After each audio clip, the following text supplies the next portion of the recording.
ជំរាបសួរពុកម៉ែបងប្អូនទាំងអស់គ្នាឥឡូវយើងខ្ញុំនឹងកំពុងតែស្ថិតនៅក្នុងគម្រោងផ្ទះ Villa Gold ដែលគម្រោងផ្ទះនេះគឺសាងសង់ទៅតែថ្មីស្រឡាងតែម្ដងហើយសម្រាប់ទីតាំងផ្ទះយើងផងដែរជាប់នឹងផ្លូវក្បាត់ក្រុង40ម៉ែត្រហើយចម្ងាយត្រឹមតែ200ម៉ែត្រពីផ្លូវជាតិលេខ6តែប៉ុណ្ណោះចាហើយគម្រោងផ្ទះនេះគឺយើងសង់ទៅលើទំហំដីគឺទទឹង15ម៉ែត្រជម្រៅទៅក្រោយ40ម៉ែត្រដែលយើងមានការរៀបចំជាចំណតឡានយ៉ាងធំទូលាយគឺអាចកាត់បានពី4គ្រឿងទៅ5គ្រឿងផងដែរហើយយើងក៏សល់ស្ពេសដីចំណេរផ្នែកចំហៀងផ្ទះអាចរៀបចំជាសួនច្បារបានយ៉ាងស្រស់ស្អាតផងដែរហើយនេះគឺជាបន្ទប់ទទួលភ្ញៀវដែលបន្ទប់ទទួលភ្ញៀវពុកម៉ែបងប្អូនអាចរៀបចំជាសាឡុងបានយ៉ាងធំទូលាយហើយបរិវេណជុំវិញនេះផងដែរយើងក៏មានការរៀបចំជាបង្អួចដើម្បីឲ្យពន្លឺចេញចូលក្នុងផ្ទះហ្នឹងគឺបានគ្រប់គ្រាន់ផងដែរនឹងការកាត់បន្ថយការប្រើប្រាស់ភ្លើងអគ្គិសនីផងដែរជាមួយនឹងការរៀបចំជា decor ទូតាំងយ៉ាងស្រស់ស្អាតដោយផ្ទះគំរូយើងចាក់ស្ដែងតែម្ដងចាក្នុងបរិវេណជុំវិញផ្ទះហ្នឹងគឺយើងមានការរៀបចំជាបង្អួចតចេញចូលគ្រប់គ្រាន់តែម្ដងអាចរៀបចំជាកន្លែងតាំងសម្ភារៈអនុស្សាវរីយ៍បានយ៉ាងងាយស្រួលផងដែរខាងក្រុមហ៊ុនក៏មានការរៀបចំបន្ថែមទៀតគឺការគិតគូរពីអតិថិជនយ៉ាងខ្លាំងមែនទែនគឺការរៀបចំជា mini bar ជាមួយនឹងផ្នែកផ្ទះបាយស្ងួតហើយយើងក៏មានជាផ្ទះបាយនៅផ្នែកខាងក្រោយផងដែរខាងក្រុមហ៊ុនគិតគូរពីអតិថិជនខ្លាំងមែនទែនគឺមានការរៀបចំជាផ្នែកផ្ទះបាយសាមនៅផ្នែកខាងក្រោយការចម្អិនម្ហូបជាទូទៅគឺម្ហូបអាស៊ីរបស់យើងគឺមានជាក្លិនដិតបន្តិចហើយអញ្ចឹងយើងរៀបចំផ្នែកដាច់ចលែកផ្នែកផ្ទះបាយសាមផ្នែកអាចស្ងួតគឺមានដល់ភាពងាយស្រួលជូនអតិថិជនមែនទែនចា៎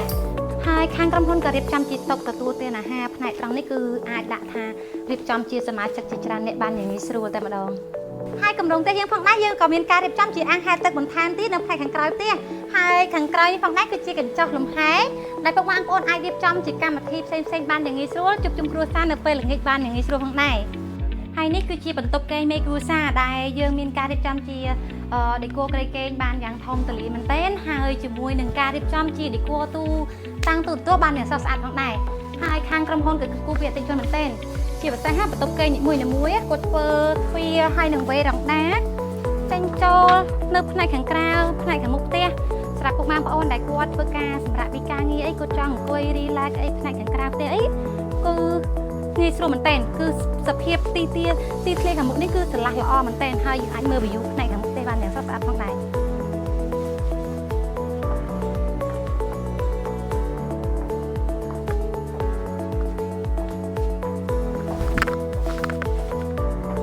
បន្ទប់គេងមេគ្រួសារយើងផងដែរយើងក៏មានការរៀបចំជា decor តុសម្អាងយ៉ាងស្រស់ស្អាតជាមួយនឹង decor ទូសម្លៀកបំពាក់បានជាច្រើនបែបផងដែរគឺដូចយើងខ្ញុំធ្វើការបង្ហាញអញ្ចឹងគឺមិនមែនចេះតែនិយាយទេគឺអាចឃើញចាក់ស្ដែងតែម្ដងហើយសម្រាប់បន្ទប់ទឹកយើងផងដែរក៏មានកាន់តែសភាពធំទូលាយទៀត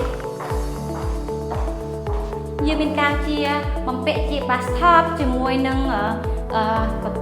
បន្ទប់ទឹកហើយនឹងកន្លែងយ៉ាងដៃដាច់ចលែកតែម្ដង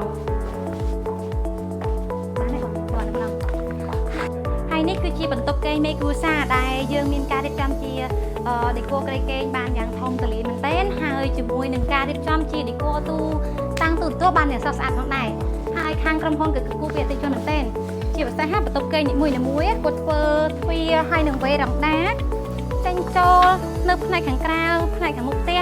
សម្រាប់ពុកម៉ែបងប្អូនដែលគាត់ធ្វើការសម្រាប់ពីការងារអីគាត់ចង់អង្គុយ relax អីផ្នែកខាងក្រៅផ្ទះអីគឺងាយស្រួលមែនទែនគឺសភាពទីធ្លាខាងមុខនេះគឺស្រឡះល្អមែនទែនហើយអាចមើល view ផ្នែកខាងមុខផ្ទះបានយ៉ាងស្រស់ស្អាតផងដែរ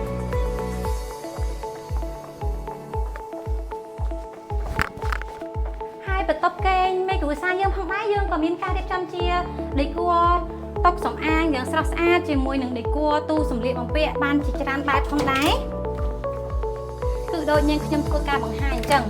គឺមិនមែនចេះតែនិយាយទេគឺអាចឃើញចាក់ស្ដែងតែម្ដងហើយសម្រាប់បន្ទប់ទឹកយើងផងដែរក៏មានកាន់តែសភាពធំទូលាយទៀតយើងមានការជាបំពាក់ជា bathtub ជាមួយនឹងបន្ទប់ទឹកហើយនឹងកន្លែងយ៉ាងដៃដាច់ចលែកតែម្ដងចូលមកបន្ទប់គេសមាជិកគ្រួសារផងដែរបន្ទប់ហ្នឹងគឺស្រស់ស្រាយមែនទែនគឺអាចមើលបានឃើញចាក់ស្ដែងខ្យល់ចេញចូលក្នុងផ្នែកបន្ទប់គឺបានគ្រប់គ្រាន់ហើយអ្វីដែលសំខាន់ទៅទៀតហ្នឹងបន្ទប់គេងទី2ហ្នឹងក៏យើងមានជីវ៉េរ៉ង់ដានៅផ្នែកខាងក្រៅទៀតណាយើងអាចមើលទៅឃើញផ្នែកអាងទឹកនិយាយទៅគឺគាត់គូពីអតិថិជនមែនទែនការផ្ទះមិនមែនតែស្នាក់នៅទេគឺការលំហែកាយផងដែរគឺខ្យល់ចេញចូលគ្រប់គ្រាន់ជាមួយនឹង view ផ្នែកខាងក្រៅផ្ទះយ៉ាងស្រស់ស្អាតខ្លាំងតែម្ដងអាចដាក់តុជាកន្លែងអង្គុយលេងញ៉ាំកាហ្វេ សម្រាប់បានយ៉ាងងាយស្រួលតែម្ដង